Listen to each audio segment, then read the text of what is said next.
और कोई भी चेंजेस जब होते हैं तो एक रेजिस्टेंस भी होता है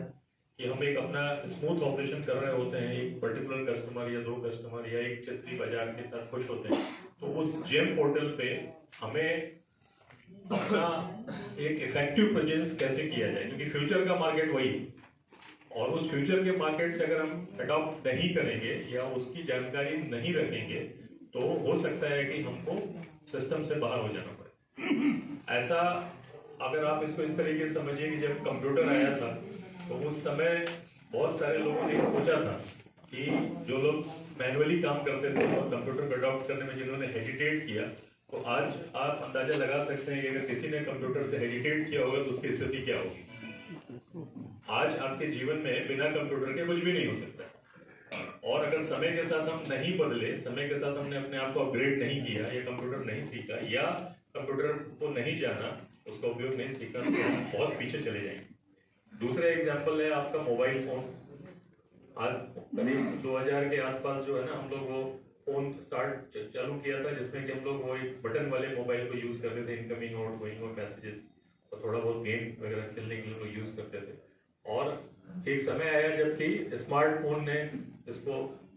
इस मार्केट में एंटर किया। स्मार्टफोन जब हम मार्केट में आया तो बहुत सारे लोग ऐसे थे जो कि इस टेक्नोलॉजी को अडॉप्ट करने में थोड़ा हेजिटेट किए होंगे, तो लगा हुआ कि नहीं ठीक है, हम तो I am comfortable with my phone, हम ये क्यों सीखें, मैसेज कैसे करें,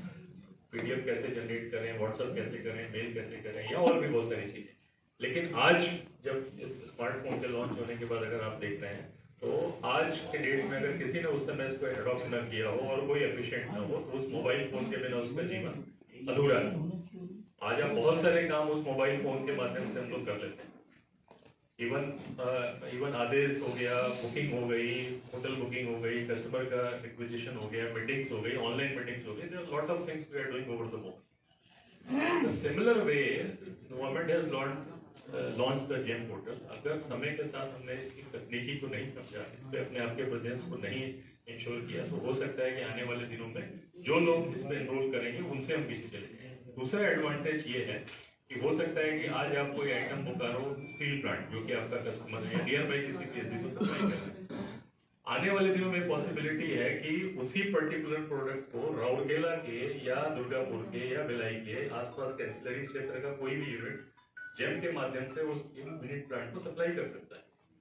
क्योंकि उन स्टील प्लांट्स को भी वो आइटम सप्लाई हो रहे होंगे कहीं ना कहीं, और अगर वो उनको ही सप्लाई हो रहे होंगे तो अगर वो कॉस्ट कॉम्पिटिटिवनेस होते हैं और उनका प्रोडक्ट क्वालिटी अच्छा होता है और वो जेम पे अवेलेबल होते हैं, तो बीएसएल अगर कोई ऑर्डर प्लेस करता है, that order will go to the L1 and that L1 will be may be anywhere from the India. तो इस कंपटीशन में आने के लिए, अपने सर्वाइवल के लिए हमें जेम को सीखना पड़ेगा। इसके अलावा एक और इश्यू है जिसपे कि हम लोग अलग अलग प्रोग्राम करते रहते हैं, जो public procurement policy, that is switch separate, जिसके लिए हम लोग बीएसएल के साथ अलग अलग मुद्दों पे बात करते रहते हैं कि लोकल वेंडर डेवलपमेंट या लोकल वेंडर रजिस्ट्रेशन प्रोसेस की कुछ प्रक्रियाएं हैं जो कि जेम पे नहीं हो सकती, उसके लिए बीएसएल क्या करेगा, that is all together different matter. But आज के कार्यक्रम का जो मुख्य उद्देश्य है, इसलिए जेम के जो तकनीकी सत्र में मेरा अनुरोध आप लोगों से होगा कि जेम के जो फैसिलिटेटर रहे वो ये आपको डिटेल में ये बताएंगे रजिस्ट्रेशन प्रोसेस क्या है, कौन सी डिटेल्स की रिक्वायरमेंट है, प्रोडक्ट कैटलॉगिंग कैसे करें, अपने प्रेजेंस को कैसे बढ़ाएं, बायर्स क्या सीख करता है। तो इससे होगा कि आप जो भी काम कर रहे हैं उसको आप जेम पे कैसे यूज कर सकें। आपके तकनीकी अपग्रेडेशन के लिए ये सेशन आयोजित किया गया। तो पहला हो गया डोमेस्टिक